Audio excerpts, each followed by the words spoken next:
A warm hello to all our dear participants. I hope you're enjoying and learning a lot from all your sessions. Today I'm here to introduce to you all speaker for the session on etiquettes and manners, Father Dr. Paul Chandran Kunnel. Father Paul was born and brought up in a small village in Kottayam district, Kerala. He joined the Palatine Society after schooling and had his training in Trivandrum, Bangalore and Nagpur. He was ordained a Palatine priest in 1981 and has subsequently worked in the Palatine Philosophical Institute as teacher of philosophy in Goa and later as professor of theology in Allahabad, professor and dean of theology at Chris Premalia Regional Theological Institute, Ashta, Madhya Pradesh, and as professor and rector in the Palatine Center for Theology, Mysore. Presently, he is serving as director of St. Vincent Pallotti College of Engineering and Technology, Nagpur. Father Paul is a good orator, an excellent teacher, has a dynamic persona, and is blessed in abundance with wit and humor. He strongly promotes punctuality, positive thinking, and grooming of one's personality.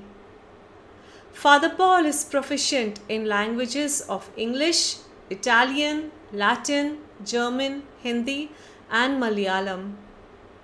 He is a person with 100% dedication to his work. He has a strong commitment to the environment. His hobbies include gardening, farming, and reading.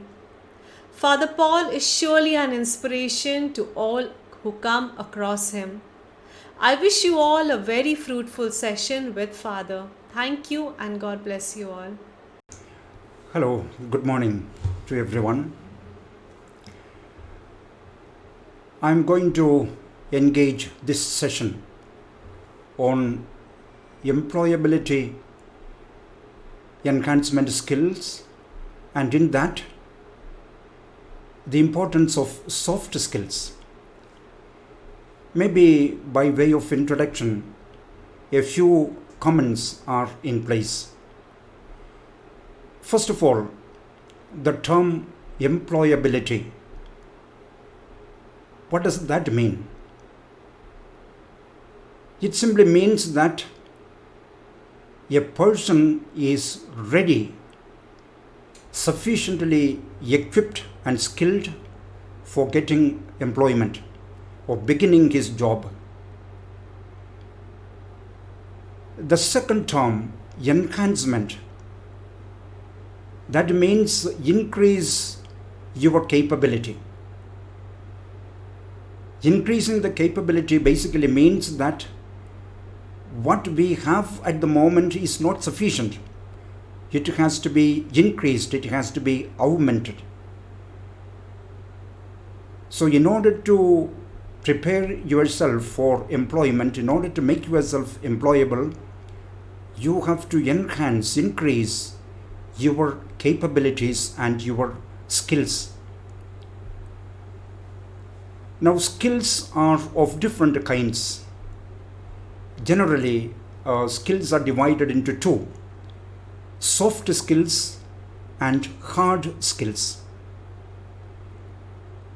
Hard skills have to do with your technical knowledge, your level of preparedness as far as technology is concerned, how competent you are, how knowledgeable you are with the technical aspect of your job. That naturally consists of aptitude and similar things like that. Your capacity for coding, for programming, and similar competence, abilities. That's what we call hard skills. Soft skills, on the other hand, refer to your personality building, your character formation. And this comes only through training. Nobody is born perfect. all of us need training and practice. Only through training and practice can we develop our personality and our character. If someone believes that I am a finished product, I don't need any training or practice, he or she is living under an illusion. When we speak of soft skills, a number of ideas come to our mind. First of all, communication. All the companies, in fact, when they give you the basic requirements or eligibility for a student to appear for an interview, communication skills is one of those things that constitute the basic eligibility. If you have no good communication skills, you are basically out. You have no chance. And communication can be of different kinds. It can be oral communication, it can be written communication, but in any case, in both, one has to be efficient and proficient. Then we say that you have a good communication skills. That is basically the capacity to express yourself in the right manner with clarity and conviction. Some people are extremely good at persuasively putting forward his or her ideas, and convincing the listener. Persuasive argument, absolute conviction in communication, and clarity in your thinking. This is what we mean by communication. This is one of the soft skills that will go a long way in getting yourself employed. A second soft skill is teamwork. I don't have to speak about teamwork because my topic proper is not teamwork but mannerism, etiquettes. But then in order to situate my topic, I'm just giving these things by way of introduction, explaining in brief what the soft skills are. So teamwork is another soft skill like communication. Adaptability to situations, the capacity to solve problems, to find solutions maybe immediately. And naturally, creativity and imagination also belong to soft skills. Then another very, very important soft skill that everyone who is aspiring for job is development of a work ethic. That means, maybe by way of example, we can explain better what we mean by work ethic. Now, for example, nobody is watching me. I'm employed. I just don't work to my full potential. I waste my time. I just waste time chatting or going out during the work time to the canteen to have a cup of tea and hang around there, wasting my time, or attending the mobile. These are all unbecoming of a work professional. Work ethic would demand that you sincerely and genuinely do your work to the best of your ability within the given time. Another very important skill in workplaces would be interpersonal skills. Your capacity to relate, to communicate, to get along, and to take everyone on board. You cannot be very egoistic or self-centered. Such people are poor at interpersonal skills. Another skill that is required, soft skill that is required of employees is the capacity for efficiently managing time. Time management is part of this skill. Also, in the same manner, space management is another area where one has to be very good at. So these are some of the soft skills. When you consult books, or even when you go on the net looking for soft skills or different skills that are required to enhance our personality, etc., you hardly come across a place or a book or a site where they speak of etiquette and manners. In my opinion, These are extremely important and belong to the essentials of soft skills. Unfortunately, very few people speak of this, think of this, and spend time to develop or to acquire these qualities, these manners.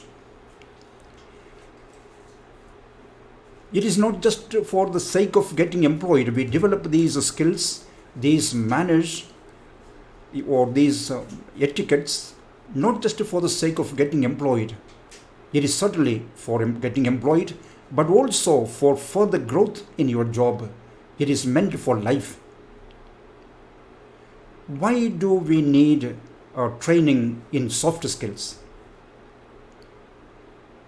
Because in the past we never spoke so much about it. You get a job, and I live in my village or in my town, and there was no need to specially speak of soft skills, or I did not need any special training. As long as I could do my job in my little village or in my town, and I got my pay, that was fine enough.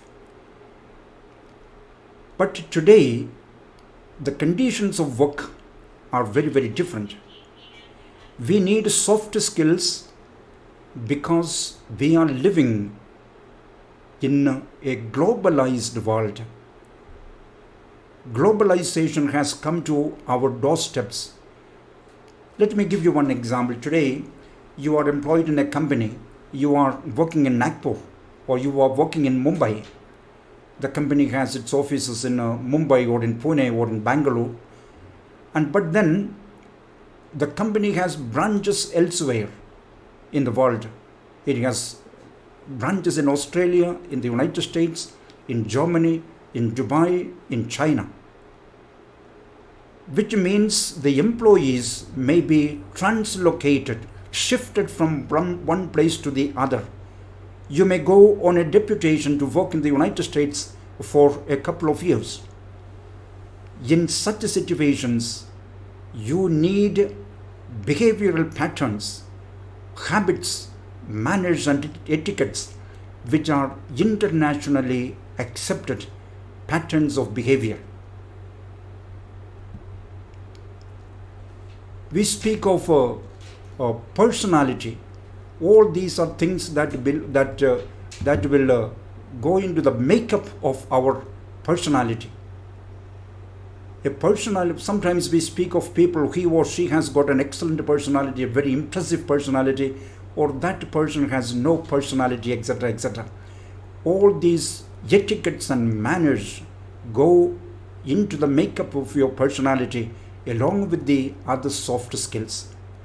So as I said, because of globalization, because of the possibility of an employee of a particular company today being asked to go on a deputation to another country or to another city, we need to equip ourselves with those behavioral patterns, those standards of behavior which are internationally accepted.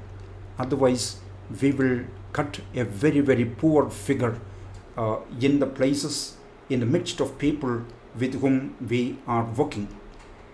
In fact, these mannerisms or etiquettes, these are small little things.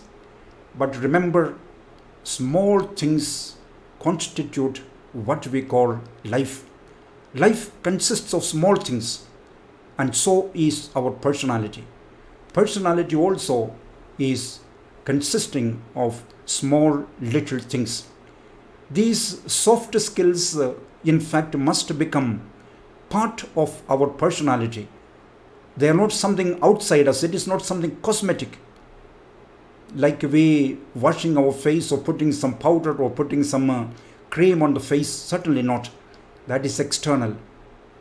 Soft skills, etiquette and manners must become part and parcel of our personality and our character.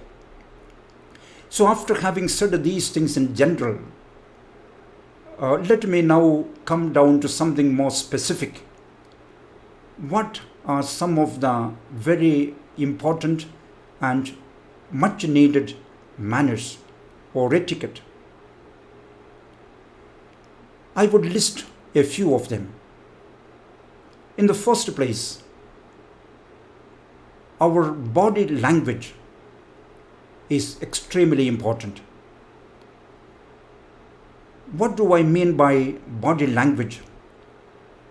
The expressions on the face, our overall comportment, the way we carry ourselves, the way we dress, etc. All these things together constitute what we call the body language. But there is much more to it. I have come across people who have no expressions whatsoever on the face, so much so that you never know whether he or she is smiling or crying, whether he or she is happy or sad. Absolutely expressionless, nothing on the face. That is a very, very poor personality. If you are joyful, you must show joy on your face. Joy must radiate in your eyes and on your face. Your face and your eyes must light up as a result of the joy that is within you. So too, sadness must become visible on your face. Sometimes we come across also personalities who are extremely sad or looking sad. Certain people put out a face which looks like as though he is just back from the funeral of his or her mother. Extremely important body language for employability. If you are emotionless, if you are expressionless on your face, you stand very little chance of getting employed, getting recruited in a company. Our cleanliness, our elegance and dignity, the charm of our personality, all these things we have to gradually develop, and that is the overall way we carry ourselves, our public image, extremely important. A second important etiquette or manner which I consider important for employment is your openness and your relatedness to the other. What I mean is we must look at the other, look at each other, salute, say hello, or say good morning, or whatever greeting it may be, or say namaskar or namaste, wherever you may be, but you must look at the person who crosses your path. Unfortunately, what happens in our culture, most people pretend that he or she did not see the other person who is crossing his path, and then either look into the air or look at the side or look on the ground. This speaks very badly of a person. We are ladies and gentlemen. We must have the courage and the confidence to look into the face of people and say, hello sir, good morning. It need not be somebody superior to us. It can be a sweeper of the road. It can be one of our companions. It can be a teacher. It can be one of your bosses. It doesn't matter. Indiscriminately, one should look at people, say hello and greet people. That's a wonderful way, and that will create a very, very positive atmosphere in your workplace. And that is the way you acknowledge the presence of the other. Yes, I have seen you. I acknowledge your presence. When you greet a person, that is basically you are saying that I have seen you. Hello sir, I am acknowledging your presence. In other words, I don't behave as though I did not see you. I have seen you, sir. I acknowledge your presence. Another thing which belongs to soft skills and also good manners is the use of refined language. Refined language. Sometimes in public places, in the railway stations, in the airports, in common places, even the officers use very rough language. Isme kya hai? Kya chahiye? What do you want? What is here in this? Open your bag. These are very rude and unacceptable ways of behavior. An employee in a globalized society should be much more, far more refined in his use of language and communication skills, which means we must fine tune our language. Language skills just don't happen by itself. It just doesn't come down to us by itself. You have to train yourself in the use of the proper language. Most of us Indians in general, I have seen, I'm speaking of our situation, our people in India.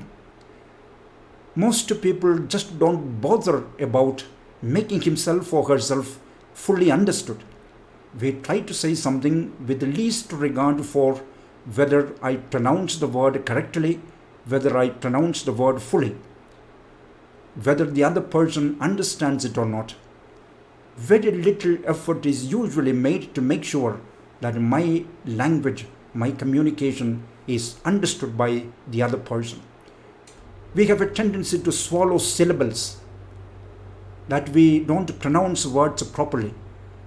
Some of the syllables remain, as it were, in the cavity of the teeth. At times it looks like that. Well, these are small little things. I have spoken of body language. I have spoken of the need for greeting each other, especially people who cross your path. I have spoken of the need for developing a refined language and communication and trying to pronounce every word that you speak in the correct manner without swallowing syllables or without letting it stick in the cavity of your teeth. I would like to speak of a few do's and don'ts. Remember, we are still speaking of manners. I want to speak of a few do's and don'ts. First, I will speak of the do's, things that we should do. What are these? First of all, honor your commitment. Now imagine you are an employee, you are working somewhere, and you have promised to a customer that you will do this particular work by this time. But then for some reason or the other you have not been able to deliver your promise, deliver the good that you promised or the service that you had offered to him or her. Most people in our culture just don't bother about that. You have promised that you will give me this particular service within a week, and 1 week has passed, 10 days have passed, 2 weeks have passed. Absolutely no follow-up from your side. It becomes my burden now then after 2 weeks to find out, sir, you had promised that you would do it and you did not do it. Oh, I'm sorry, something came up. No, it is very, very unacceptable behavior from your side. It is not my task to find out why the service is not done. You have the responsibility insofar as you have given the commitment that you will do the service within a stipulated period of time. It is your responsibility to follow it up, to tell me well in advance that if it is not possible for you to do that, to fulfill that promise or to keep your word, it is your responsibility to tell me, I'm sorry, sir, for this and this reason, I will not be able to deliver the goods or give you this service. It will take me another 2 days. And this information has to be done not after 10 days, after the time has lapsed, but a few days in advance, as early as possible. Most businessmen, in order to get the business, in order to not lose the business, they will tell you, yes sir, I will do it, etc. But then they will never do it on time. These are completely unacceptable, unethical ways of doing business. And you will never have a very promising career unless you change these kind of styles. So this is keep your word and the promise, deliver the goods and services on time. If by chance, as I said, you are not able to do that, inform the client well in advance with a justifiable explanation. And then try to deliver it as early as possible, even before the time that you have asked for. Another thing, another don't is, or another do is this. When you make an appointment with someone, be it with your bosses, with your client, or with the subordinates, whoever may be, if you have given the appointment at 5:30, make sure that it is given at 5:30 itself, that it happens at 5:30 and not at 6:30. This is absolutely unacceptable and very crude and irrational behavior. Unfortunately, these are things that are happening in our society. This is our culture just tolerates or just accepts this sort of thing. Internationally, you have absolutely no chance. This is against all forms of etiquette and manners. If you want to improve and enhance the quality of your personality, the quality of your person, and the possibilities of enhancement in your employment, you have to honor your promises and keep your appointments.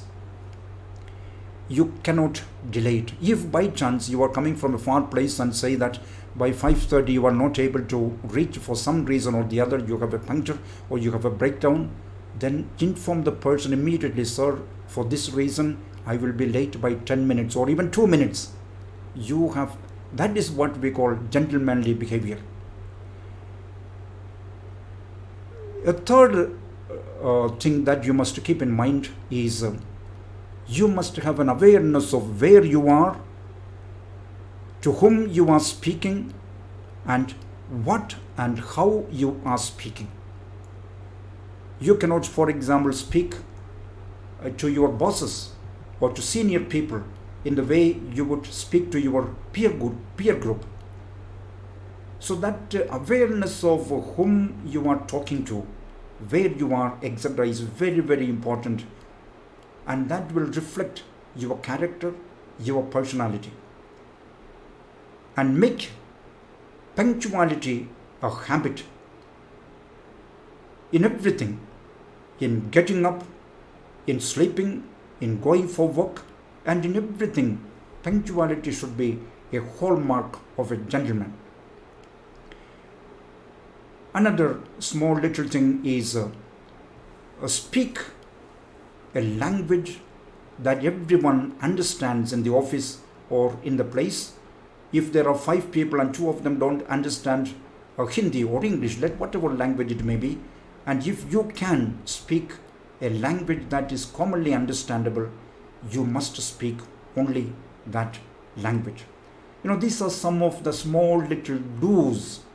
So corresponding to this, we have several don'ts.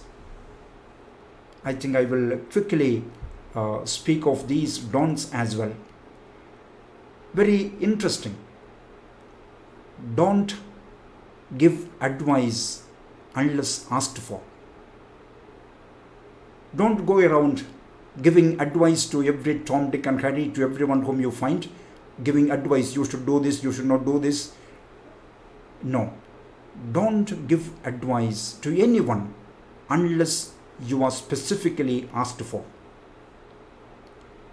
Another thing, when you visit a place, maybe a friend's home, maybe you go as a guest somewhere to your relatives or to your friends, please leave the place before you are asked to. Leave the place before you are asked to. Some people have no awareness of where they are. They hang around in spite of the other one looking at his time. And we know that from his bodily expressions, we know that the boss or this person is very busy planning to go out or doing some other work. But with no qualms, people hang around. This is again very poor reflection of a very poor personality. Your failure to perceive the mind of the other. So please leave a place when your presence is not required. As soon as you have done your work, leave the place before you are asked to leave the place. Then, when you are participating in a meeting, when you are having a discussion, when you are having a conversation, even an informal conversation, please do not cut into someone's conversation. Somebody is speaking, immediately you speak. Don't make, gentlemen will never make dialogue and conversation like what is happening in our parliament or in the panel discussions on the television. Everybody is speaking, nobody is listening. A gentleman will never do that. And real serious gentlemen will never also participate in that sort of panel discussions. One speaks, the other listens. When your turn comes, you speak.